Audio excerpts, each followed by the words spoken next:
సమస్యలను పోరాడదాం. కార్పొరేట్ అనుకూల కేంద్ర బడ్జెట్ కు వ్యతిరేకంగా పోరాడదాం. కార్పొరేట్ అనుకూల కేంద్ర బడ్జెట్ కు వ్యతిరేకంగా. మిత్రులారా, నాకంటే ముందు చాలా విషయాలు మాట్లాడారు. ఒకటి రెండు విషయాలు రైతాంగానికి సంబంధించినటువంటి అంశాలు చెప్తాను. వాటిని కూడా చాలా విషయాలు చెప్పారు. నరేంద్ర మోడీ ప్రభుత్వం మూడోసారి అధికారాన్ని చేపట్టిన తర్వాత రైతాంగానికి, వ్యవసాయ రంగానికి ఏమైనా వరాలు వస్తాయేమని చెప్పి దేశవ్యాప్తంగా ఉన్నటువంటి రైతాంగం ఎదురు చూశారు. ఎందుకని అంటే మూడోసారి ఎన్నికలు జరిగేటప్పుడు 5 రాష్ట్రాలలో రాజస్థాన్, హర్యానా, పంజాబ్, ఉత్తరప్రదేశ్, మహారాష్ట్ర ఈ ప్రాంతాలలో రైతాంగ ఉద్యమం పెద్ద ఎత్తున జరిగింది. ఎక్కడైతే రైతాంగ ఉద్యమం వెల్లువలాగా ఉవ్వెత్తున జరిగిందో ఆ ప్రాంతాలలో బీజేపీకి పార్లమెంట్ ఎన్నికల్లో ఘోరమైనటువంటి పరాభవం జరిగింది.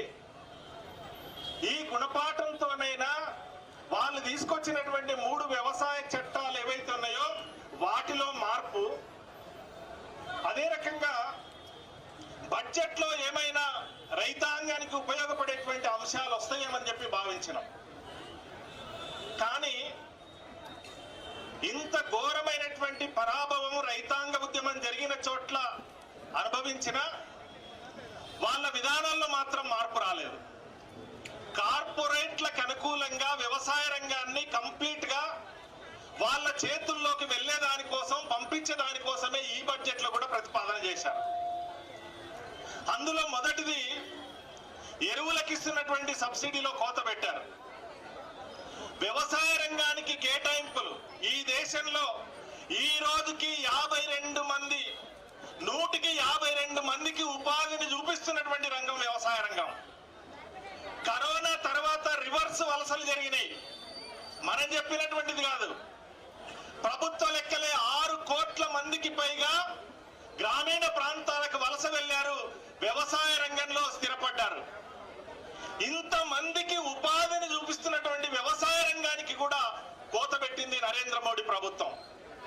రెండోది, రైతుల ఆత్మహత్యల పరంపర కొనసాగుతోంది. నరేంద్ర మోడీ ప్రభుత్వం అధికారంలోకి వచ్చిన తర్వాత ఏటా 10,000 మందికి పైగా రైతుల ఆత్మహత్యలు జరుగుతున్నాయి.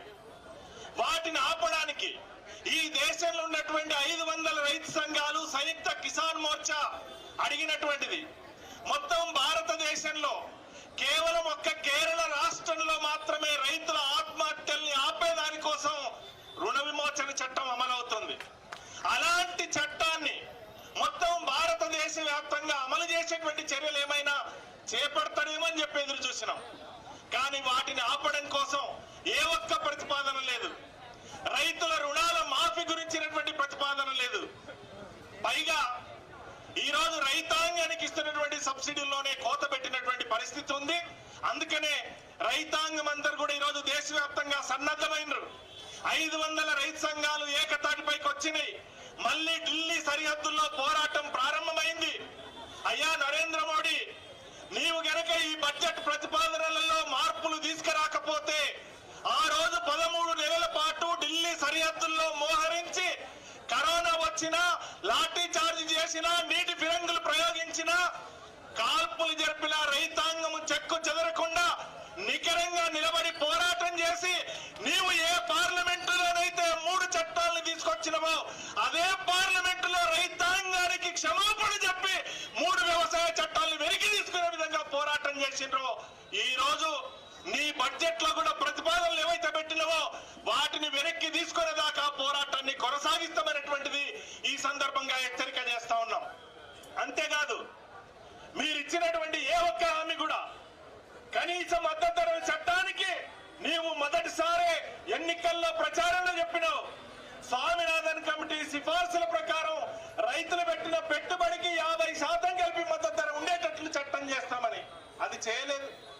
చేయకపోగా ఈరోజు నిర్ణయించినటువంటి మద్దతు ధరలకే పంటలు కొనుగోలు చేయకపోతే ధరల స్థిరీకరణ నిధి ఉంటది. ఆ నిధిలో కూడా కోత పెట్టినాం. అంతేకాదు ఈరోజు రైతాంగానికి ఇచ్చినటువంటి ఏ ఒక్క హామీలో ప్రధానమంత్రి కిసాన్ సమ్మాన్ దాని నిధులు పెంచేటువంటి ప్రయత్నం చేయలేదు. ఈ రోజు ప్రధానమంత్రి ఫసల్ బీమా యోజన పంటల బీమా పథకం ఉంది. ఆ బీమా పథకం ఈ రోజు కార్పొరేట్ కంపెనీలకు ఉపయోగపడుతోంది, రైతాంగానికి ఉపయోగపడడం లేదు. వేల కోట్ల రూపాయల కంపెనీలకు పోతున్నాయి. అందుకనే ఆ పథకాన్ని మార్చమని ఈ రోజు దేశవ్యాప్తంగా ఉన్న రైతాంగం అడుగుతున్నారు. దాని గురించినటువంటి ప్రస్తావన లేదు. అందుకనే ఈ రోజు బడా కార్పొరేట్లకు వ్యవసాయ రంగాన్ని, ఇప్పుడు విత్తన రంగంలో పరిశోధన ఎవరికి ఇస్తున్నావు? బడా కార్పొరేట్లకు ఇస్తున్నావు. డబ్బులేమో ప్రభుత్వ రంగం, పరిశోధనలేమో ప్రైవేట్ వాళ్ళు చేసుకునే దానికోసం ఇస్తున్నావు. ఈ దేశంలో వ్యవసాయ విశ్వవిద్యాలయాలు ఉన్నాయి, వ్యవసాయ శాస్త్రవేత్తలు ఉన్నారు, ప్రభుత్వ రంగంలో భూములున్నాయి. అయినా కానీ విత్తన పరిశోధన రంగం అంతా కూడా బడా కార్పొరేట్లకు కట్టబెట్టేటువంటి ప్రయత్నం ఈ రోజు చేస్తా ఉన్నారు. అందుకనే ఇది వ్యవసాయ రంగాన్ని, రైతాంగాన్ని, ఈ రైతుల ఆత్మహత్యల పరంపరని ఆపేటువంటి ఏ ఒక్క ప్రయత్నం కూడా బడ్జెట్ లో లేదు. అందుకనే దీన్ని మార్చమని చెప్పి మనం డిమాండ్ చేస్తా ఉన్నాం. అంతేకాదు ఈరోజు మన వాళ్ళందరూ చెప్పారు, మధ్యతరగతి ఉద్యోగులకు మినహాయింపులు ఇస్తున్నామని చెప్తున్నారు. నేను అడుగుతున్నా, ఇక్కడ ఉన్నటువంటి ఇద్దరు కేంద్ర మంత్రులు కూడా మాట్లాడుతున్నారు, ప్రెస్ మీట్ పెట్టి మాట్లాడుతున్నారు. మధ్యతరగతి ఉద్యోగులకు రాయితీలు ఇచ్చింది కేంద్ర ప్రభుత్వం అని చెప్తున్నారు, ట్యాక్స్ లో మినహాయింపులు ఇచ్చిందని చెప్తున్నారు. అయ్యా మేము అడుగుతున్నాం, ఈ రోజు మధ్యతరగతి ఉద్యోగులకు ఇస్తున్నటువంటి ట్యాక్స్ లో వాళ్ళ మీద వేస్తున్నటువంటి ట్యాక్స్ 30% ఏమైనా 1% తగ్గించినవా? ఇద్దరు కేంద్ర మంత్రులను అడుగుతున్నాం, 8 మంది పార్లమెంటు సభ్యులు ఉన్నారు, అడుగుతున్నాం. మధ్యతరగతి ఉద్యోగులకు 30% ట్యాక్స్ వసూలు చేస్తున్నావు, అదే బడా కార్పొరేట్లకు 22% ట్యాక్స్ వసూలు చేస్తున్నావు. కొత్తగా పెట్టేటువంటి కంపెనీలు అయితే 15% ట్యాక్స్ వసూలు చేస్తున్నావు. అయ్యా మధ్యతరగతి ఉద్యోగులు రోజు కష్టపడితే నెల తిరిగేదానికి జీతం వస్తే ఆ వచ్చినటువంటి జీతంలో 30% కట్ అవుతుంది. దాన్ని ఏమైనా 1% ఏమైనా తగ్గించినవా? కానీ ఇక్కడి నుంచి ఎన్నికైనటువంటి కేంద్ర మంత్రులు దుష్ప్రచారం చేస్తున్నారు, కోరంతా చేసి కొండంతా చెప్పుకునేటువంటి ప్రయత్నం చేస్తున్నారు. ఇది మధ్యతరగతి ఉద్యోగులందరినీ మభ్యపెట్టేటువంటి ప్రయత్నమే తప్ప మరొకటి కాదు అనేటువంటిది ఈ సందర్భంగా నేను గుర్తు చేస్తా ఉన్నాను.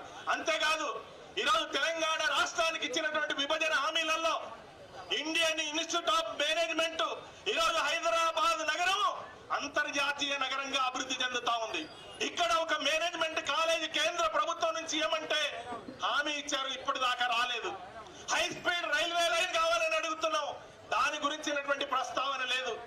ఆదిలాబాద్ లో సిమెంట్ పరిశ్రమ గురించి అడుగుతున్నాం, దాని గురించినటువంటి ప్రస్తావన కేంద్ర ప్రభుత్వం నుంచి లేదు. పైగా ఇక్కడ నుంచి కేంద్ర మంత్రులు ఉన్నారు, బ్రహ్మాండంగా చేసినామని చెప్తున్నారు. కానీ మేము అడుగుతున్నాం, విభజన హామీలలో ఏ ఒక్క హామీ మన వాళ్ళు మిగిలిన వాటిని చెప్పారు, ఏ ఒక్క హామీని కూడా అమలు చేసేటువంటి ప్రయత్నం చేయడం లేదు. అందుకనే విభజన హామీలు తెలంగాణ రాష్ట్రానికి ఇచ్చినటువంటి వాటి మీద మన పోరాటం కొనసాగాలి. అంతేకాదు రాష్ట్రాల నుంచి ట్యాక్స్ పోతా ఉంది. జిఎస్టీ అంతా మన హోటల్లో టీ తాగినా, బట్టలు కొనుక్కున్నా, సరుకులు కొనుక్కున్నా జిఎస్టీ అంతా కేంద్రానికి పోతుంది. కేవలం 3 మాత్రమే రాష్ట్రాల పరిధిలో ఉన్నాయి. 1 లిక్కర్ మీద, 2 మైనింగ్ మీద, 3వది పెట్రోల్ డీజిల్ మీద మాత్రమే రాష్ట్ర ప్రభుత్వానికి ట్యాక్స్ వస్తుంది. మిగిలిన అన్ని కేంద్రానికి పోతున్నాయి. కేంద్ర ప్రభుత్వం తిరిగి ఎంత ఇస్తుంది రాష్ట్రాలకు? 37% మాత్రమే వస్తుంది. రాష్ట్రాల హక్కులు కూడా హరించబడుతున్నాయి. తెలంగాణ రాష్ట్రం నుంచి 2 కేంద్ర మంత్రులు, 8 మంది పార్లమెంటు సభ్యులు ఇక్కడ మన రాష్ట్రాల హక్కులన్నీ పోతుంటే ఏం చేస్తున్నారని మనం అడుగుతా ఉన్నాం. మీకు బాధ్యత లేదా? మన రాష్ట్రానికి రావాల్సినటువంటి ఏ ఒక్క హక్కు, ఏ ఒక్క వాటా మనకు రావడం లేదు. దాన్ని ఆపాల్సినటువంటి బాధ్యత, ఇక్కడ మీకు ఓట్లేసి ఎన్నుకున్నటువంటి ప్రజలు బాధపడుతుంటే, ఇబ్బంది పడుతుంటే దాన్ని ఆపాల్సినటువంటి బాధ్యత మీకు లేదా అని చెప్పి మనం అడుగుతా ఉన్నాం. అందుకనే ముమ్మాటికి కేంద్ర బడ్జెట్ ప్రజలకు వ్యతిరేకమైనటువంటిది, రైతాంగానికి, వ్యవసాయ కూలీలకు, కార్మిక వర్గానికి, ప్రజలందరికీ వ్యతిరేకమైనటువంటిది. అందుకనే రేపు రాబోయేటువంటి కాలంలో ఈ మహాధరణ తర్వాత తెలంగాణ రాష్ట్ర వ్యాప్తంగా గ్రామాన మనం ప్రచారం చేసే దానికోసం సన్నద్ధమవుదామని చెప్పి ఈ సందర్భంగా మీకందరికీ నేను విజ్ఞప్తి చేస్తున్నా.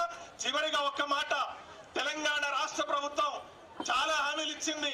రేపు రాబోయేటువంటి బడ్జెట్ లో అవన్నీ అమలు చేయాలి. రైతాంగానికి రుణమాఫీకి సంబంధించి 31,000 కోట్ల రూపాయలని చెప్పి బడ్జెట్ లో ప్రతిపాదన పెట్టారు. ఇప్పటిదాకా 21,000 కోట్లు మాత్రమే విడుదల చేశారు. 10,000 కోట్ల రూపాయలు రైతాంగం ఖాతాలో జమ కాలేదు. మొన్నటి నుంచి రైతు భరోసా వేస్తున్నారు. రైతు భరోసాలో కూడా అనేక కొర్రీలు పెట్టేటువంటి ప్రయత్నం చేస్తున్నారు. మీరు పెంచుతామన్నటువంటి పంటకు ఎకరానికి 7,500 రూపాయలు వేయడం లేదు, దాన్ని కోత పెట్టారు. దాన్ని పెంచాలి. అదే రకంగా సాగులో ఉన్నటువంటి ప్రతి ఎకరాకు రైతు భరోసా ఇవ్వాలనేటువంటిది ఈ సందర్భంగా మనం డిమాండ్ చేస్తున్నాం. అంతేకాదు 6 పంటలకు బోనస్ అన్నారు. 6 పంటల్లో కేవలం వరిలో సన్నధాన్యానికి మాత్రమే బోనస్ ఇస్తా ఉన్నారు. మిగిలిన దొడ్డు ధాన్యానికి బోనస్ లేదు. మిగిలిన 6 పంటలు బోనస్ లేదు. పత్తికి బోనస్ అన్నారు, మొక్కజొన్నకు బోనస్ అన్నారు, సోయాకు బోనస్ అన్నారు, కందులకు బోనస్ అన్నారు, ఎర్రజొన్నలకు బోనస్ అన్నారు. వాటి గురించినటువంటి ప్రస్తావన లేదు. అదే రకంగా 4 పంటలకు మేమే మద్దతు ధర అమలు చేస్తామని చెప్పి ఎన్నికల మేనిఫెస్టోలో హామీ ఇచ్చారు. మిర్చికి, చెరుకుకు, పసుపుకు, జొన్నలకు మీరు హామీ ఇచ్చారు. వాటి గురించినటువంటి ప్రస్తావన లేదు. కాబట్టి మీరు ఎన్నికల్లో ఇచ్చినటువంటి వాగ్దానాలు ఏవైతున్నావో వాటన్నింటినీ అమలు చేయాలి ఈ రాష్ట్ర ప్రభుత్వం. లేకపోతే ఖచ్చితంగా రైతాంగం తిరగబడతారు. తగిన మూల్యాన్ని చెల్లించుకోవడానికి కూడా మీరు సన్నద్ధంగా ఉండాలని చెప్పి, అమలు చేయకపోతే ఆ మూల్యాన్ని చెల్లించుకోవడానికి కూడా మీరు సన్నద్ధంగా ఉండాలని చెప్పి ఈ మహాధర్నా సందర్భంగా రాష్ట్ర ప్రభుత్వానికి కూడా తెలియజేస్తూ, నాకు ఈ అవకాశం ఇచ్చిన అధ్యక్ష వర్గానికి పేరు పేరున ధన్యవాదాలు తెలియజేస్తూ నమస్కారం.